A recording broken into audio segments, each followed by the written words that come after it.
Budget 2025 इस साल का one of the most important events है और 1 फरवरी को finance minister Nirmala Sitharaman will present the budget in the parliament. Stock market में काफी हलचल दिख रही है और investors are hoping to get some good news for some key sectors. Hello and welcome. My name is Shruti Sarkar and you are watching Good Returns. And in this Future Focus Budget 2025 के इस episode में हम बात करेंगे Saurabh Gupta, senior fund manager equities Bajaj Finserv से। Hello Saurabh. हाय श्रुति। सभी जानना चाहते हैं कि बजट का क्या एक्सपेक्टेशंस है, लेकिन आपके लिए ये सवाल है कि कौन सा टॉप सेक्टर्स है that we should watch ahead of the budget 2025। Shruti, सबसे पहले तो आपका धन्यवाद मुझे शो में आमंत्रित करने के लिए। ये बजट इस वजह से भी बहुत इंपॉर्टेंट हो जाता है कि ये इस गवर्नमेंट का, जो कि थर्ड बार सेलेक्ट होके आई है, तीसरी बार सेलेक्ट हुए, ये उनका पहला पूर्ण बजट होगा। तो ये बहुत सारी चीजें इसके लिए भी सेट करेगा कि नेक्स्ट 5 इयर्स में गवर्नमेंट के प्लान्स क्या होंगे। जैसा कि आपने बिल्कुल सही कहा, थोड़ा सा स्लो डाउन इकोनॉमी में देखा गया है, तो सबकी निगाहें इस बात पे है कि गवर्नमेंट अब क्या करती है स्लो डाउन को टैकल करने के लिए। ये सबसे इंपॉर्टेंट चीज होगी। अभी तक लास्ट 10 साल में गवर्नमेंट का हमेशा, यूनियन गवर्नमेंट का फोकस रहा है केपेक्स की तरफ, कैपिटल एक्सपेंडिचर की तरफ, और डिमांड और सोशल स्पेंडिंग से वो बचे हैं, जो कि लॉन्ग टर्म के लिए काफी अच्छा होता है। लेकिन इस बार क्योंकि नियर टर्म थोड़ा स्लो डाउन है, तो हमें ये देखना पड़ेगा कि बजट में इस समय कंजम्पशन पुश के लिए सरकार क्या करती है। तो 2 सेक्टर्स जो हमें लगता है कि आपको बहुत ध्यान देने की जरूरत है, जिन पे कुछ चीजें आएंगी। एक तो है कैपिटल एक्सपेंडिचर, कि गवर्नमेंट केपेक्स कितना ग्रो करती है अपना, तो ऑर्डर बुक ड्रिवन बिजनेसेस पे ध्यान देने की जरूरत है। और दूसरी साइड, अगर गवर्नमेंट कंजम्पशन को बूस्ट करने की कोशिश करेगी तो कंजम्पशन एज अ पैक हमें बहुत अच्छा लगता है। तो वहां हमें देखने की जरूरत है कि कहाँ वैल्यूएशंस अच्छे हैं और गवर्नमेंट के सपोर्ट से किन कंपनियों को फायदा हो सकता है। तो ये 2 सेक्टर पे प्राइमरी नजर है। बाकी event specific, news specific, different sectors different तरीके से रिएक्ट करेंगे। I would want to know that what do you think that the market sentiment is about the budget? Usually हम कुछ प्रिजम्पशन करते ही हैं कि बजट ऐसा होगा वैसा होगा, लेकिन मार्केट में क्या हलचल है, क्या इम्पैक्ट हो सकता है बजट का मार्केट में? पिछली बार जब जुलाई में बजट आया तो मार्केट को थोड़ा सरप्राइज हुआ, क्योंकि कैपिटल गेन्स टैक्स बढ़ा दिए गए थे एंड कैपिटल एक्सपेंडिचर पे गवर्नमेंट ने उतना स्पेंड करने का एलोकेशन नहीं किया जितना मार्केट को उम्मीद थी। अब वही बात है कि जो मार्केट का एक्सपेक्टेशन है कि गवर्नमेंट के फाइनेंसेस किस तरफ मूव होंगे, वो बहुत इंपॉर्टेंट हो जाता है। जैसा मैंने प्रीवियस क्वेश्चन में भी आपको रिस्पॉन्ड किया, I think that will set the tone of the market. So market का एक्सपेक्टेशंस काफी हाई है, बिकॉज ये नियर टर्म जो स्लो डाउन आया है कंजम्पशन में, और कंपनीज ने जो हाईलाइट किया है कि अर्बन स्लो डाउन में स्लगिशनेस है, जबकि रूरल तो काफी अच्छा कर रहा है। तो गवर्नमेंट स्पेंडिंग एक ऐसी चीज है जो कि काफी चीजें निर्धारित करती है हमारे देश में। तो अगर गवर्नमेंट की स्पेंडिंग कंजम्पशन की तरफ आई तो रिवाइवल जल्दी आ जाएगा and markets will love that. Taxes पे बहुत पैनी नजर है, काफी इनकम टैक्स को लेके काफी हल्ला गुल्ला भी हो रहा है, स्पेशली सोशल मीडिया पे। Government has to take care of finances, तो ये तो पक्की बात है कि सबको तो गवर्नमेंट खुश नहीं कर सकती। लेकिन हाँ, अगर स्पेंडिंग कंजम्पशन साइड हुआ तो शायद नियर टर्म में ग्रोथ जल्दी पिकअप हो जाएगी। आपने स्लगिश ग्रोथ के बारे में बात किया और टैक्स रिलीफ के बारे में भी जो एक्सपेक्टेड है। आपको what is the expectations that what kind of relief can we get for the middle class corporate people according to you? वो जो मिडिल क्लास है, जहाँ पर अभी अगर आप अर्बन इन्फ्लेशन देखें तो एटलीस्ट जो एनेक्डोटल्स हैं, मैं सीपीआई डेटा की बात नहीं कर रहा, बट एनेक्डोटल्स के हिसाब से शायद rental cost, food cost last 6 महीने साल भर में काफी तेजी से बढ़ी है। एंड क्योंकि टैक्स में रिलीफ नहीं आई है और वेजेस हाइक ग्रोथ भी थोड़ा कम रहा है, तो there is clearly household budgets पे प्रेशर है और वो आपको कंजम्पशन पैटर्न्स में दिख भी रहा है। तो वहां पे अगर रिलीफ आता है इनकम टैक्स में, या कि इनकम टैक्स के स्लैब्स गवर्नमेंट सोचती है कि उन्हें थोड़ा इंक्रीज किया जाए, जिससे कि गवर्नमेंट लोगों के हाथों में ज्यादा पैसा आए एंड गवर्नमेंट स्पेंड कर पाए, लोग स्पेंड कर पाए, तो वो एक इमीडिएट रिलीफ होगा। Or staple companies, consumer companies, या फिर लो टिकट वाली जो कंजम्पशन की आइटम होती है, वो वाली कंपनियों का इमीडिएट इफेक्ट से थोड़ा फायदा होना चाहिए, जैसे ही लोगों के हाथों में थोड़े और पैसे हैं। तो अल्टीमेट एम ये है कि अगर गवर्नमेंट ये डिसाइड करती है कि लोगों के हाथों में थोड़े और पैसे होने चाहिए, specially urban middle class salaried, तो वो that will push the economy on the consumption side and should be helpful. Coming back again to stock market, are small cap and mid cap stock poised for growth post budget 2025 in your view? Budget essentially देखिए एक journey होता है, एक direction होता है, तो हमें budget में एलोकेशन से ज्यादा डायरेक्शन पे ध्यान देना चाहिए। लास्ट 3 साल में स्पेशली लास्ट जून तक और उससे पहले के 3 साल में क्लियरली गवर्नमेंट की स्पेंडिंग का पैटर्न इस तरह था कि बहुत सारे कैपिटल गुड्स, डिफेंस और इन सब सेक्टर्स की कंपनियों ने बहुत अच्छा किया, उनके ऑर्डर बुक बहुत अच्छे ग्रो हुए, मिड कैप्स में भी, स्मॉल कैप्स में भी। सोलर, विंड मिल पावर और ये सब में गवर्नमेंट का बहुत फोकस था। तो अब हमें देखना पड़ेगा कि गवर्नमेंट के जो अनाउंसमेंट्स हैं वो नेक्स्ट 3-5 साल में किस तरफ होंगे। अगर मैं purely mid and small cap की बात करूं तो देखिए वैल्यूएशन कंफर्ट वहां पर थोड़ा कम है। काफी सारे गुड न्यूज फैक्टर्ड हैं, काफी स्टॉक्स चले हैं, उन स्टॉक्स ने लार्ज कैप्स को आउट परफॉर्म भी किया है। In a slowing economy generally mid cap small cap is not a very safe place to be, but हमें ये देखना पड़ेगा कि government can it bring back growth very quickly.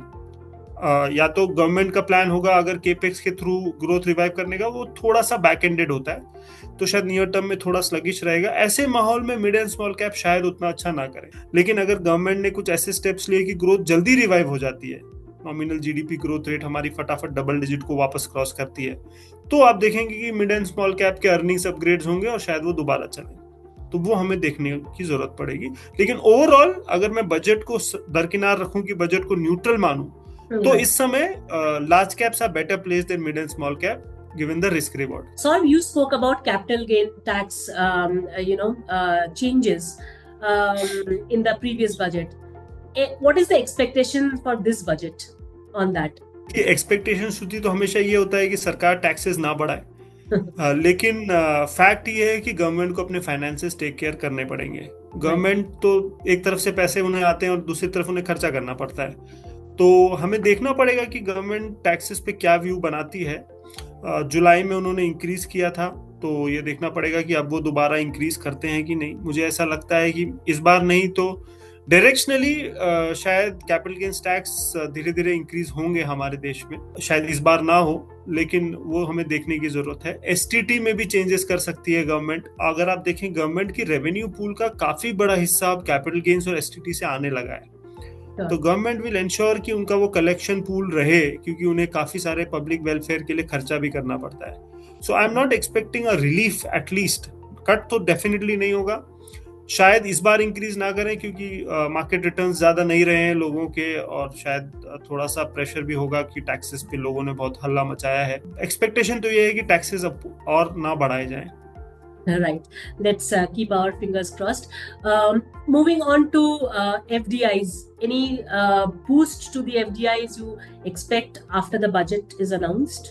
श्रुति, अभी बजट एक ऐसी चीज हो गई है कि काफी सारे जो फैसले होते हैं ना वो बजट के बाहर होते हैं। एफडीआई के नॉर्म्स चेंज होना, जैसे कि, या एफडीआई के लिए कोई रिफॉर्म का अनाउंसमेंट करना, फॉर दैट मैटर जीएसटी के रेट्स भी, अब वो यूनियन बजट में डिसाइड नहीं होते। तो मुझे नहीं लगता कि बजट की वजह से एफडीआई में कुछ चेंजेस होंगे। अगर एफडीआई रिफॉर्म्स या एफडीआई के लेवल्स किसी सेक्टर में चेंज होने हैं तो that will not be part of the finance bill, वो अलग से आई थिंक प्रस्तुत होगा और उस पर चर्चा अलग से होगी संसद में, बट बजट का हिस्सा नहीं होगा। बहुत सारी चीजें बजट से बाहर होती हैं। We spoke about stock market, we also spoke about capital gains tax, etc. I have one question for you, which is slightly different, Saurabh. Our inflation is slightly above, 5%, relatively high. Growth is slowing, like you said, and हमारा repo rate भी over 6.5% है. So, overall, इस cycle में आपको क्या लगता है कि government किस तरह से push करेगी ताकि there is a balance to it, because हम ये एक्सपेक्ट कर रहे हैं कि Trump is taking the oath today, his inauguration day, and maybe a lot of tariffs are coming and on China, things may और may not go well. तो इसके लिए क्या India as a country is ready? देखिए, बिल्कुल ready की तो कोई प्रॉब्लम नहीं है। I think we are very well ready and good thing is that India का पोजीशनिंग चाइना जैसा नहीं है, जो टैरिफ से ऐसा लगता है कि चाइना मेक्सिको को ज्यादा हिट होगा। हम सर्विसेज ज्यादा एक्सपोर्ट करते हैं, गुड्स ज्यादा एक्सपोर्ट नहीं करते, तो हमें नहीं लगता कि इंडिया का इतना बड़ा प्रॉब्लम है ये सब चीजों में। जो भी वेरिएबल्स आपने गिनाए, लेकिन हाँ उसमें एक वेरिएबल हमें ऐड करने की जरूरत है कि इस टाइम यूएस डॉलर में बहुत स्ट्रेंथ है, जिसकी वजह से करेंसी में बहुत प्रेशर है। तो ये पक्की बात है कि मॉनेटरी पॉलिसी जो कि ड्यू है फरवरी में, और बजट जो कि फिस्कल पॉलिसी को डिसाइड करेगा, ये दोनों चीजें बहुत इंपॉर्टेंट हो जाती हैं। I think there is a very tightrope walk that the government and the new governor of the RBI have to do. They have to balance inflation, they have to balance growth, and third they have to balance the rupee also. Absolutely. So ये trilemma है जो कि मिलके उन्हें resolve करना पड़ेगा। I think वो बहुत ज्यादा खर्चा करने से बचेंगे। मुझे ऐसा लगता है कि फिस्कल में बहुत हेडरूम नहीं देंगे, वो फिस्कल टाइटनेस का जो वो रिस्पॉन्सिबिलिटी बिल FRBM जो है उसके डायरेक्शन पे ही चलेंगे। तो फिस्कल में बहुत रूम नहीं कर छोड़ेंगे कि वो फिस्कल एक्सपेंशन जोर से कर दें जिससे इकोनॉमिक ग्रोथ आ जाए, क्योंकि उससे रुपये पे प्रेशर पड़ सकता है। तो हमें लगता है कि उन्हीं चीजों में थोड़ा रीएलोकेशन ऑफ रिसोर्सेज होगा, शायद थोड़े लॉन्ग टर्म स्पेंडिंग्स को कट करके नियर टर्म डिमांड को बूस्ट करने की कोशिश करेगी गवर्नमेंट, और जितना हेडरूम है। लेकिन बहुत फिस्कल एक्सपेंशन करके ग्रो करना अच्छी बात भी नहीं होगी, और शायद गवर्नमेंट वो करे भी ना। Before I let you go, I have one final question. What are your pre-budget 2025 stocks picks, and which sectors will likely benefit the most post-budget, according to you? श्रुति, देखिए हमारा सेक्टर जो है पोजीशनिंग थोड़ा longer term है, शायद एकदम budget से related तो नहीं है। हाँ, हम कंजम्पशन एज अ स्पेस पे काफी पॉजिटिव हैं, क्योंकि हमें लगता है कि अब कहीं ना कहीं वो लेवल्स आ चुके हैं कि गवर्नमेंट को थोड़ा कंजम्पशन में लोगों का हाथ बटाना पड़ेगा, स्पेशली अर्बन कंजम्पशन साइड में। Rural consumption mind you is picking up very well in the last 3 years के बाद पहली बार बहुत अच्छा सिक्लिकल अपटिक आ रहा है, and consumption stocks are available at valuations which we have not seen in the last 5 years. So attractive valuation plus triggers coming. तो budget वो एक ट्रिगर हो सकता है जहां पे कंजम्पशन स्टॉक्स को बूस्ट मिले अगर गवर्नमेंट स्पेंडिंग कर दिए, तो वो एक सेक्टर पे हम पॉजिटिव हैं। दूसरे जिस सेक्टर पे हम पॉजिटिव हैं वो है फार्मा। अब फार्मा एक्चुअली ना भारत के बजट से ना यूएस के टैरिफ से किसी से फर्क नहीं पड़ता, क्योंकि कुछ एक बहुत स्ट्रॉन्ग डिमांड सिनेरियोज बिल्ड हो रही हैं कुछ इंडियन कंपनीज के लिए फार्मा में। तो हमें फार्मा एक सेक्टर बहुत अच्छा लगता है, वहां पे हमें लगता है चीजें ठीक हैं।